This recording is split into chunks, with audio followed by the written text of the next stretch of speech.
Hello guys, welcome to study Philia education. So दोस्तों, आज हम फ्रांस का इम्पोर्टेंट क्वेश्चन के पार्ट 5 को पढ़ेंगे। और ये वीडियो इस पार्ट का ये जो सीरीज है हमारी इम्पोर्टेंट क्वेश्चन की, ये लास्ट वीडियो है।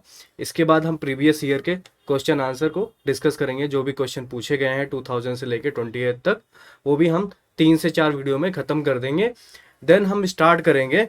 जैसे कुछ बच्चे बोल रहे थे, सर रसिया स्टार्ट करो या आप कवर करो स्पेन को। तो इन दोनों में से मैं कोई एक कवर कर लूँगा। मैं स्पेन ही स्टार्ट कर लूँगा।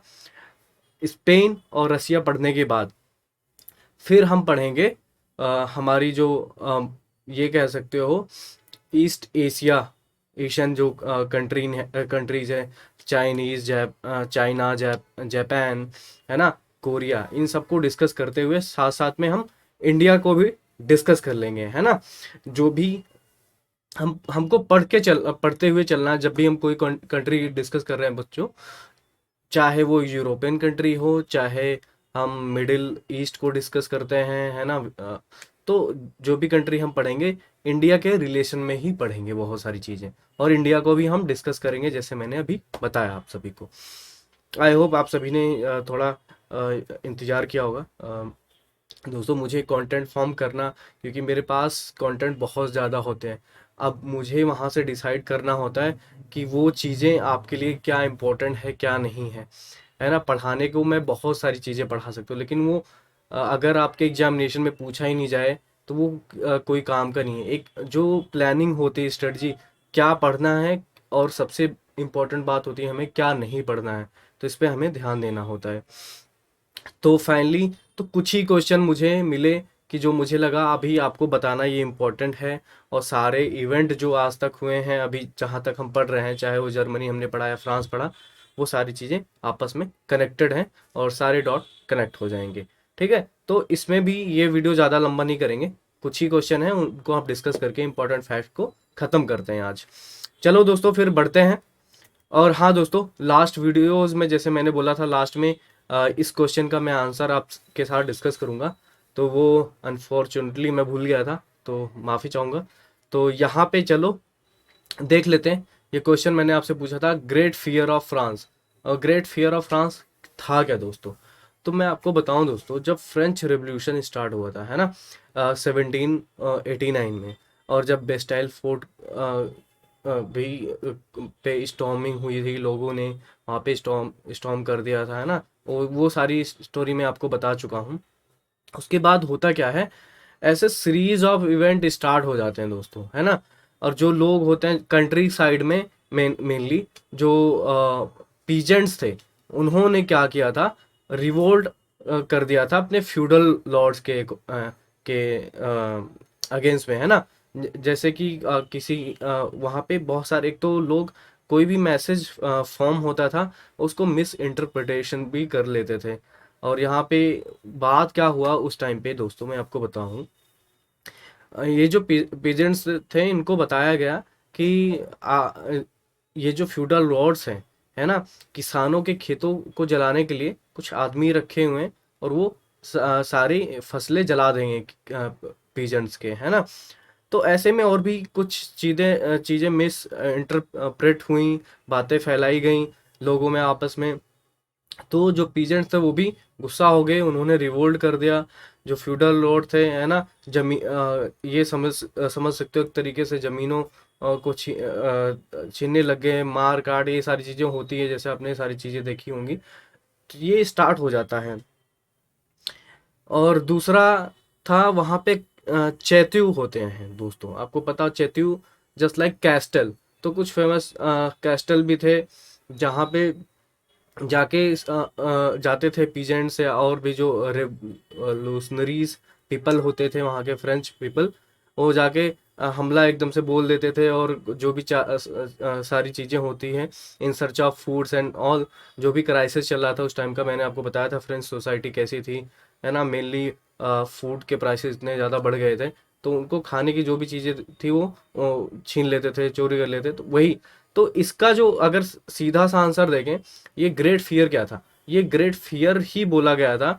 जो पीजेंट्स थे, उन्होंने अपने फ्यूडल लॉर्ड के खिलाफ जो है एक रिवोल्ट कर दिया था।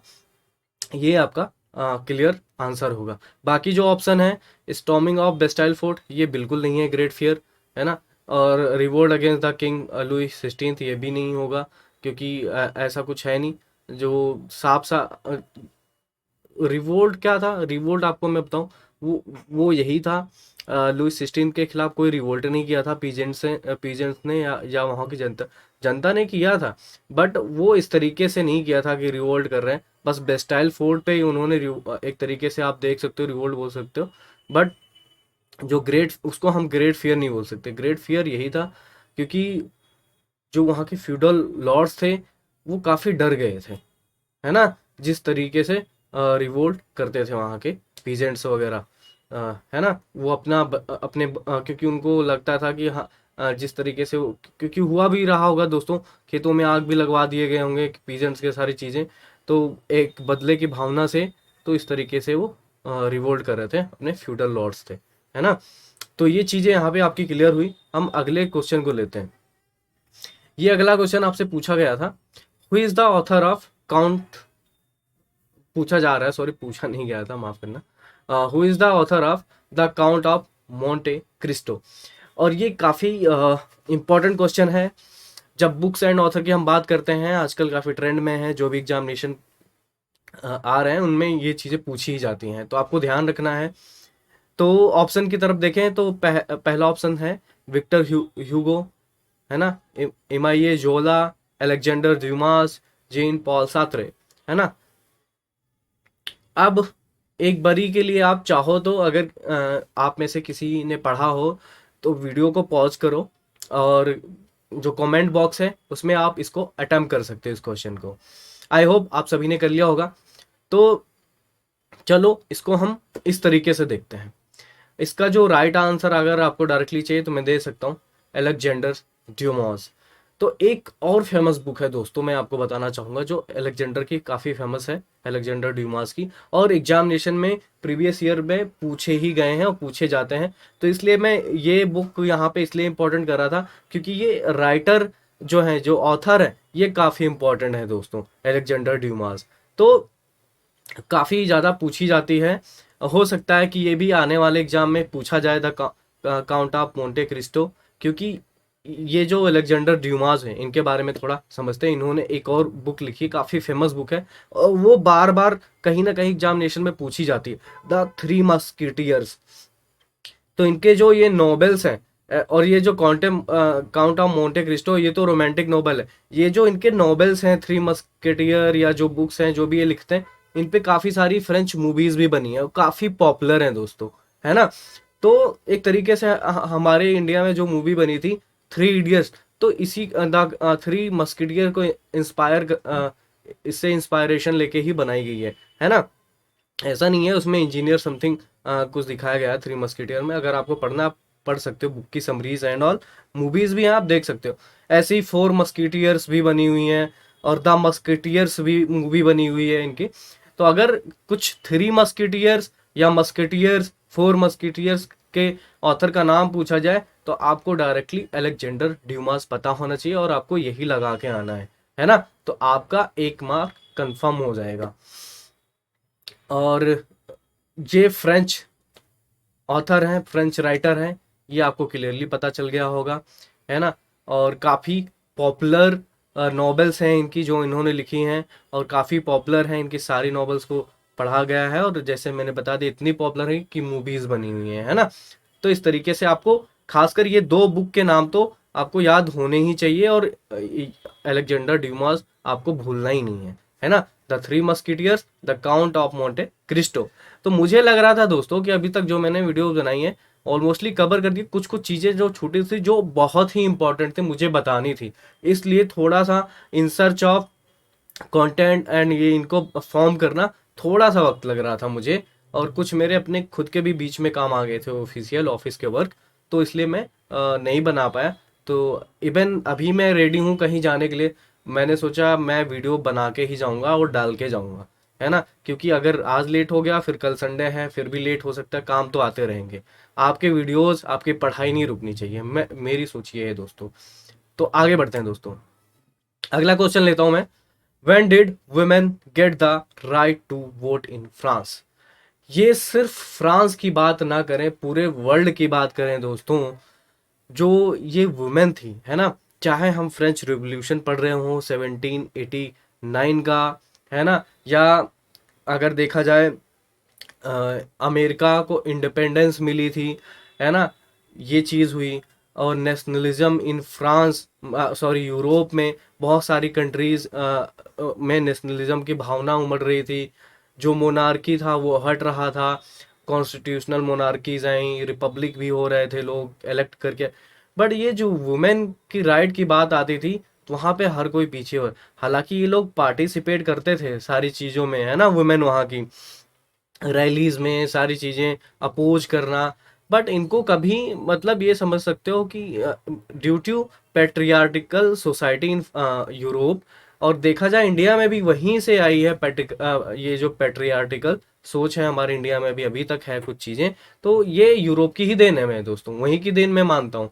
और वहीं के लोग जो हैं काफ़ी सप्रेस करते हैं, वुमेन को कोई राइट उनको वो राइट टू वोट मिला ही नहीं। चाहे फ्रेंच रिवॉल्यूशन इतना बड़ा इवेंट हो गया हो यूरोपियन हिस्ट्री में, है ना, इतना बड़ा इवेंट है अगर देखा जाए। उसके बाद और भी रेवोल्यूशन होते हैं, जैसे मैंने आपको बताया था 1830 से लेके 1848 तक बहुत सारे छोटे छोटे छोटे रेवोल्यूशन हुए, बट इनको कहीं भी वोटिंग राइट नहीं मिला दोस्तों, है ना।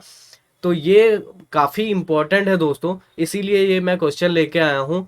तो अगेन ये सिर्फ फ्रांस का ना देखें, मैं आपसे ये भी पूछूंगा, अगर आप सभी ने पढ़ा हो, अगर आप सभी को पता है, तो आप अभी कमेंट बॉक्स में आंसर दें कि इंडिया में वुमेन को कब वोट टू राइट कब मिला था, है ना।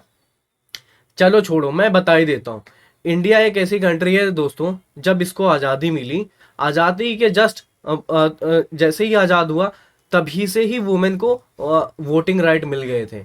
तो अगर देखा जाए इंडिया एक ऐसी मात्र कंट्री है, ऐसे तो आप यूएसए देखो, यूएसए बहुत इतने टाइम पहले ही इंडिपेंडेंट हो गया था, बट आप खुद पढ़ना कि कितने लेट, बहुत देर, बहुत टाइम लग गया वहाँ की वुमेन को वोटिंग राइट मिलने में। ऐसे बहुत सारी यूरोपियन कंट्री प्रोस्परस तो थी, काफ़ी बढ़ रही थी, इंडस्ट्रियल रेवोल्यूशन था, सारी चीज़ें मैंने जैसे बताया, वुमेन को पार्टिसिपेट करने को मौका मिलता था थोड़ा थोड़ा।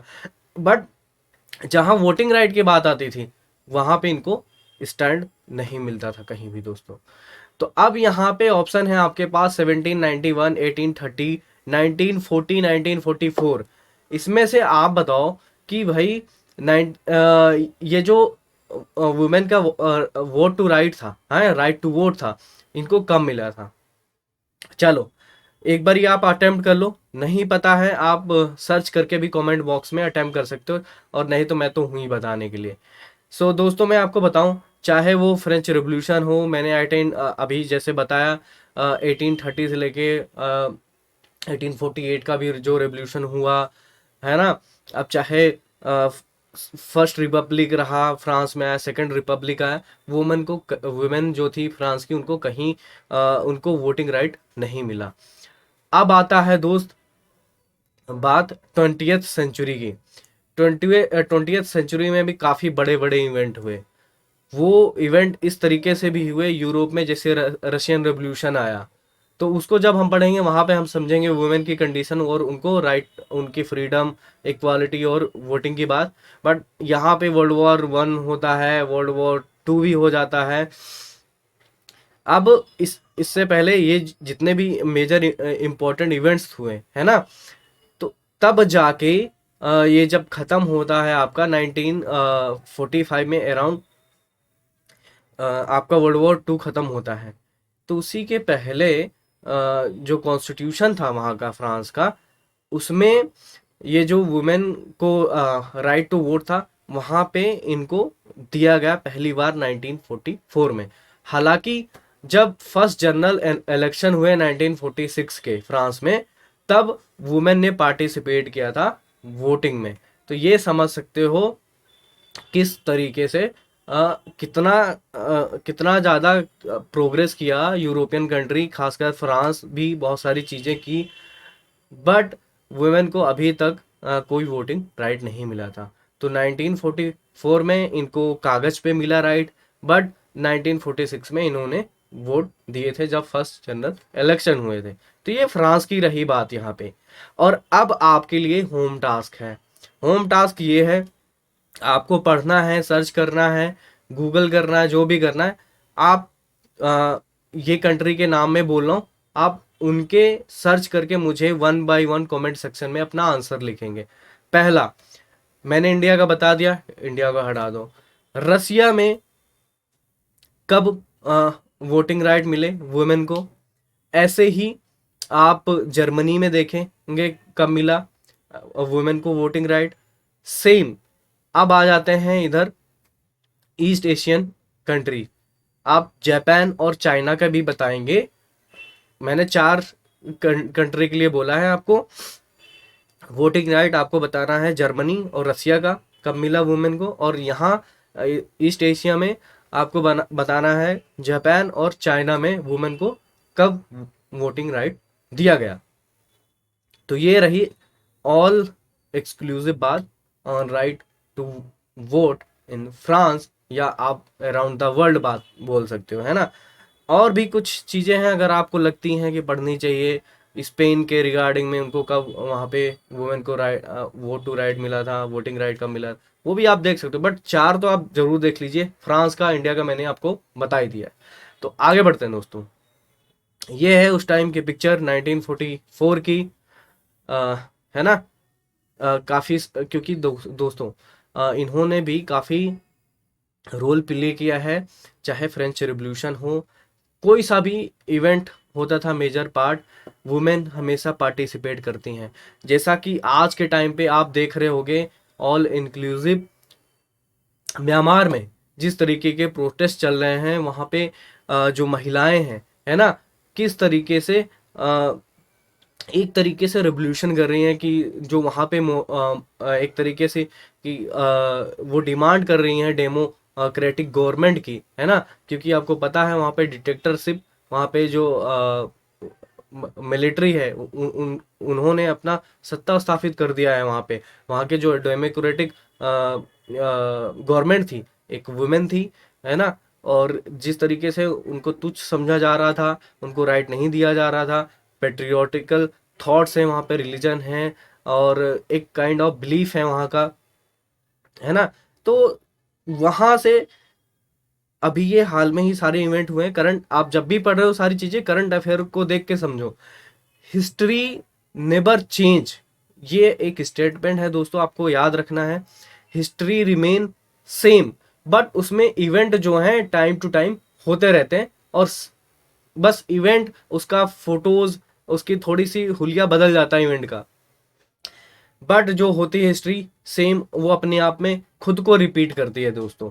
अब चाहे फ्रेंच रेवोल्यूशन हुआ, सारी चीज़ें इक्वलिटी की बात हो, चाहे जो हो, फेमिनिज्म की बात हो, आज ये सारी चीज़ें अगेन आपको हमारे पड़ोसी मुल्क म्यांमार या है ना, बर्मा बोल सकते हो उनको, वहाँ पे ये सारी चीज़ें देखने को मिल रही हैं।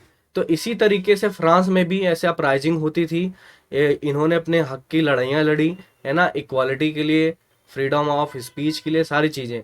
तो तब जाके कितना लेट, जब वर्ल्ड वॉर 2 हो जाता है ना, ऑलरेडी समाप्त हो ही गया होता है दोस्तों 1944 तक, तब वुमेन को राइट टू वोट का दर्जा मिलता है। तो ये रही बात दोस्तों, यहां तक आपने समझी। अब मैं एक क्वेश्चन और ले रहा हूं, आई गेस ये लास्ट क्वेश्चन है इस सीरीज का, इस वीडियो का। इसके बाद ये सीरीज समाप्त हो जाएगी। लास्ट क्वेश्चन हम देख रहे हैं, who was the first president of France. जाहिर सी बात है दोस्तों, जब हम पॉलिटिकल मूवमेंट देख रहे हों फ्रांस की हिस्ट्री में या प्रेजेंट टाइम पे, है ना, सारी चीज़ें, तो ये हमारे दिमाग में ये क्यूरोसिटी होनी चाहिए जब भी हम पढ़ें। फर्स्ट एंड लास्ट तो हमें हमेशा पढ़ना है किसी भी कंट्री का, और कोई भी चीज़ हो, है ना, ना कि सिर्फ पॉलिटिकल फॉर्म में, वो चाहे राइटर हो, नोबेल की बात आए, तो आपको पढ़ना है फर्स्ट एंड लास्ट, या करंट या लेटेस्ट। तो लेटेस्ट में आपको पता होगा प्रेसिडेंट अभी कौन है, इमैनुअल मैक्रोन। और ऑप्शन 4 यहाँ पे दिए हुए हैं, तो आपको मैं बता दूं, जो नेपोलियन थर्ड थे, यहाँ पे 2 बार टाइप हो गया नेपोलियन नेपोलियन, ये सिर्फ नेपोलियन थर्ड है, इतना कंसीडर करना। ये दोस्तों फ्रांस के पहले प्रेसिडेंट बनते हैं, है ना। कब बनते हैं वो अभी हम देखते हैं, वो बात है अभी। तो ऐसी अभी आपके लिए क्विज मैं यहाँ पे ले रहा हूँ। आप मुझे बताओगे जो करंट प्राइम मिनिस्टर हैं फ्रांस के, उनका आप नाम बताएं कमेंट बॉक्स में, है ना। अब पहला प्रेसिडेंट हमें पता चल गया, नेपोलियन द थर्ड, और ये कौन थे अब हम यहाँ पे समझते हैं दोस्तों। ये है उनकी पिक्चर, ये जो राइट में मैंने लगा रखी है, ये आप देखिए। और मैं आपको बताऊं, ये जो सेकेंड रिपब्लिक था 1850 से लेके 52 तक, कहीं कहीं आपको 1848 भी मिल जाएगा लिखा हुआ कि ये जो फर्स्ट प्रेसिडेंट थे फ्रांस के 1848 से 52 तक मिलेगा आपको विकीपीडिया एंड ऑल कहीं पे भी। बट मैं एथेंटिक सोर्स ले रहा हूँ, just like Britannica and all, वो ट्रस्टेड होते हैं थोड़े से, क्योंकि विकीपीडिया में चेंज हो जाता है। बट इस टाइप के जो सोर्स हैं, ब्रिटेनिका, history.com, वहाँ पे थोड़ा ट्रस्टेड मटेरियल आपको मिलता है, आप ट्रस्ट कर सकते हो उन पे, है ना, रिलाई कर सकते हो उनके आंसर पे, तो या फैक्ट पे आप बोल सकते हो। तो इतना तो हमें समझ में आया। और इससे पहले क्या इवेंट हुआ मैंने आपको बता दिया। 1830 से लेके 1848 तक सीरीज ऑफ इवेंट हुए, जो कि फ्रेंच रेवोल्यूशन हुआ, जो मेजर जुलाई रेवोल्यूशन हुआ था, और एक फेब्रवरी रेवोल्यूशन भी बोल सकते हो 1848 को, है ना, वहाँ पे हुआ था फ्रांस में। उसमें भी जो एक एम्परर बोल लो, जो मोनार्की थी, वहाँ पे भी ओवरथ्रू कर दिया गया था। फाइनली यहाँ पे एक प्रेसिडेंट बनते हैं, ये थे नेपोलियन द थर्ड। और ये किसके कौन थे, ये नेफ्यू थे नेपोलियन बोनापार्ट के दोस्तों। अब ये कैसे आते हैं इस रोल में, तो मैं आपको बताऊं, नेपोलियन का दोस्तों एक बेटा था, जिसको हम नेपोलियन सेकंड के नाम से जानते हैं। उनकी हो जाती है मृत्यु 1832 में। उसी के बाद से ये अपने आप को नेपोलियन फैमिली से रिलेट करते हैं, अपनी ये मिलिट्री तैयार करते हैं। इनको एग्जाइल भी होना पड़ता है यूएसए में, जो वहाँ के किंग होते हैं, है ना, फ्रांस के, फिलिपे करके, वो इनको एग्जाइल कर देते हैं। तो आसपास ये भटकते रहते हैं, कभी ये बेल्जियम या स्विट्जरलैंड, फिर ये फाइनली इंग्लैंड चले जाते हैं। तो इस तरीके से अपनी आर्मी जुटा उटा के है ना।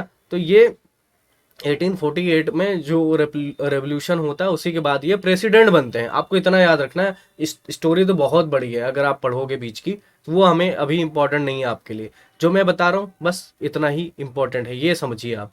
इनके नाम या आपको पता होने चाहिए वो किससे रिलेट करते हैं। एक चीज तो ये मैंने बता दी दोस्तों।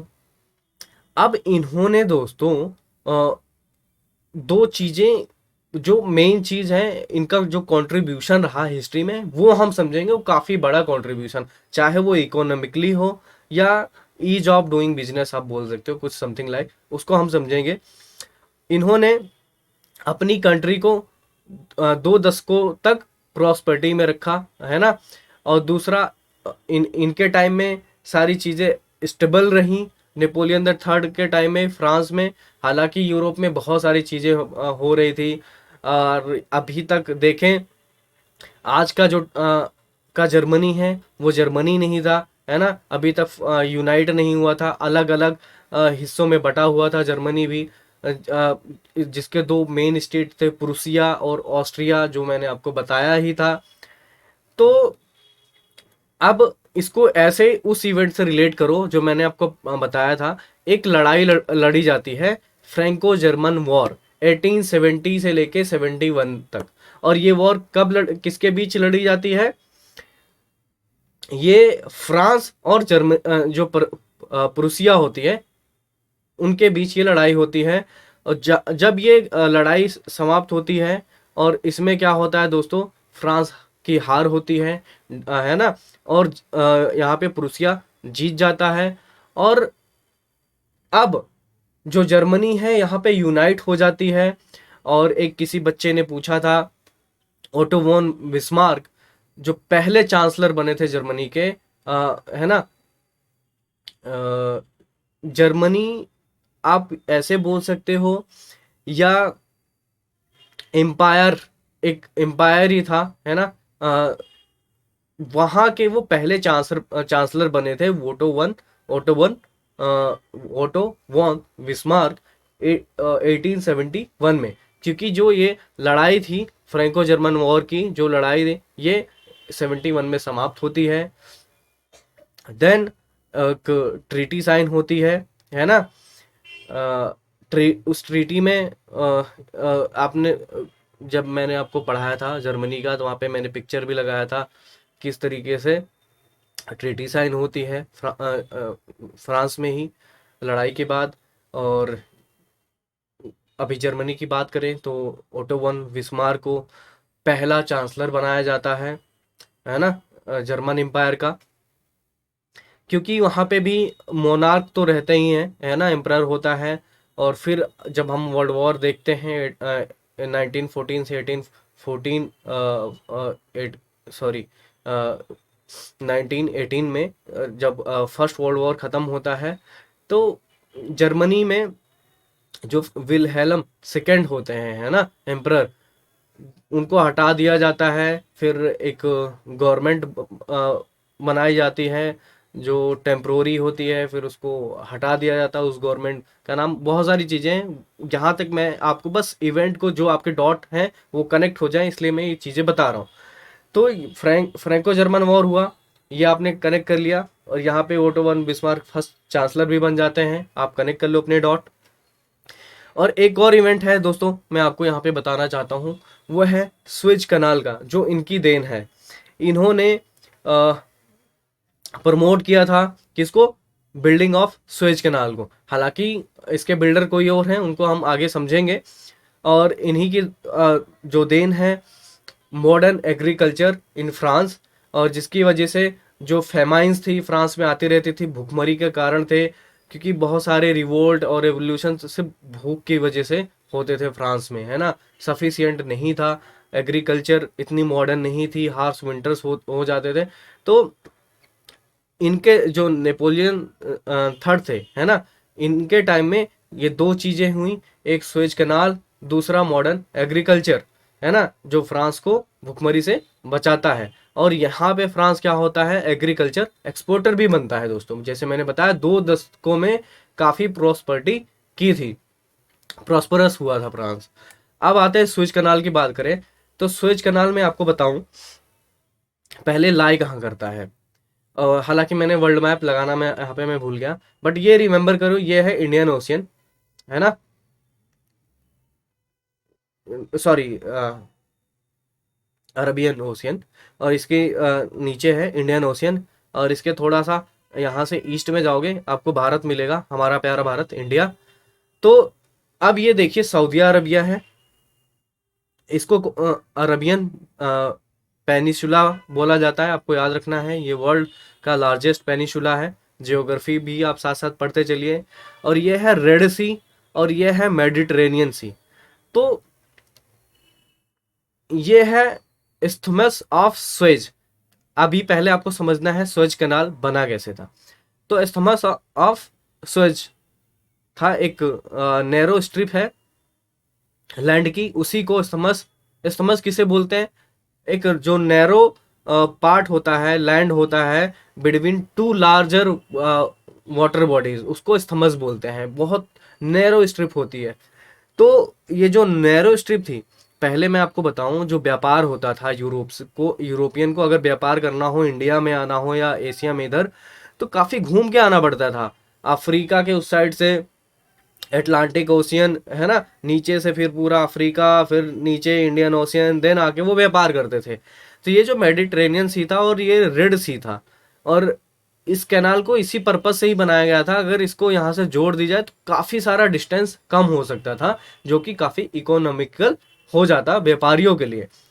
तो फ्रांस में जैसे मैंने बताया, जो नेपोलियन थर्ड थे, उन्होंने प्रमोट किया था कि यहाँ पे जो 125 किलोमीटर का इस्थमस ऑफ स्वेज है, यहाँ पे कैनाल बनाया जाए। कैनाल बनता कैसा है? जो नैरो स्ट्रिप लैंड है, उसको काट काट के खुदाई करके तो एक वाटर बॉडीज बन जाती है, जिसमें क्या आसानी हो जाती है, रेड सी और मेडिटेरेनियन सी यहाँ पे कनेक्ट हो जाएगा, और आपस में जो जहाजें हैं व्यापारियों का वो आ जा सकेंगे, और जो लॉन्ग डिस्टेंस है उसको कवर नहीं करना पड़ेगा, ये शॉर्ट हो जाएगा, है ना। तो ये है इजिप्ट, ये लोकेशन याद रखो अपने मैप में, है ना। ये है यहाँ पे स्वेज कैनाल, अभी यहाँ पे बड़े मैप पे देखेंगे, यहाँ पे है इजराइल कंट्री। ये सारी चीज़ें सिग्निफिकेंट है दोस्तों जब हम पढ़ने वाले हैं, और सबको हमें रिलेट करके पढ़ना है। और ये है Syria, Iraq, Iran, Saudi Arabia, Jordan, है ना। और ये जो थोड़ा सा ये इस तरीके से देख रहे हो ना, इसको गल्फ ऑफ अकाबा बोलते हैं। यहाँ पे वाटर बॉडीज है, ये गल्फ ऑफ स्वेज है, और यहाँ पे बनाया गया है स्वेज कैनाल, है ना। एक मेजर इंपॉर्टेंट पोर्ट है, पोर्ट शायद, है ना। इसको भी आपको ध्यान रखना, बट उतना इंपॉर्टेंट नहीं, आपको रेड सी और ये चीज़ें याद रखनी है। अब इस ये स्वेज कैनाल थोड़ा से बड़े मैप पे देखते हैं, ये है मेडिटेरेनियन सी, है ना। पोर्ट शायद मैंने आपको बता ही दिया था, काफ़ी इंपॉर्टेंट पोर्ट है, मेडिटेरेनियन सी पे लाया करता है। और ये देखिए, ये जो 125 किलोमीटर का है यहाँ तक स्वेज कैनाल, इसको लैंड जो बॉर्डर था, नैरो स्ट्रिप था, है ना, एक नैरो ही है, आप समझ लो। इतनी लार्जर बॉडीज हैं वाटर बॉडीज, इसमें इनको काट करके बनाया गया था।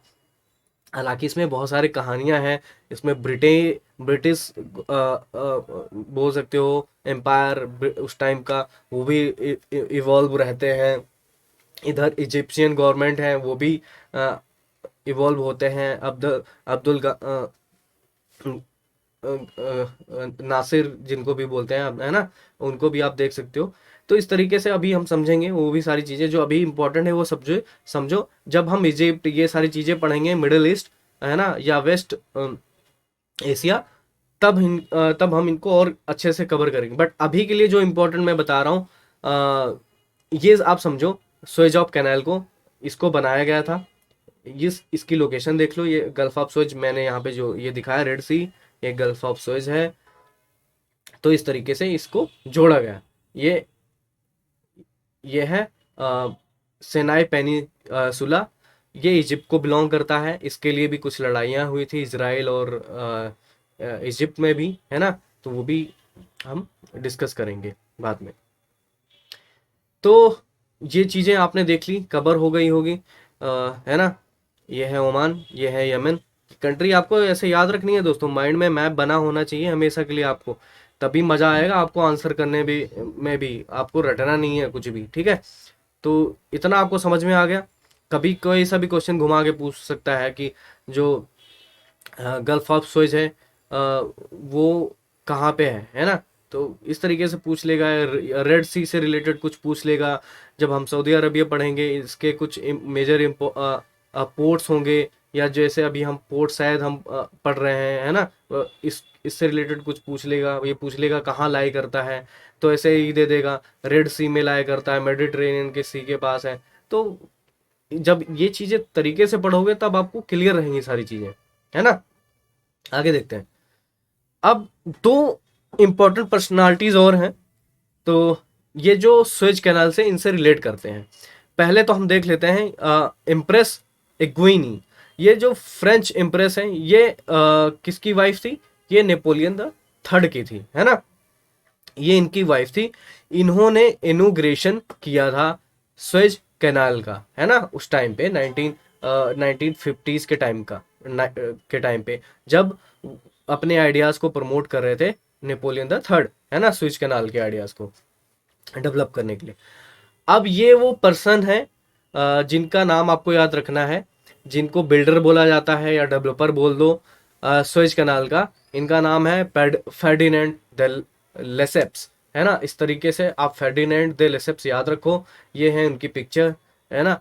इन्होंने ही बिल्ड किया है, हालांकि अकेले तो बिल्ड नहीं किया होगा, और क्योंकि बहुत सारे वर्कर लगे होंगे, बट ये लीडिंग रोल हैं, ये लीडिंग डेवलपर हैं।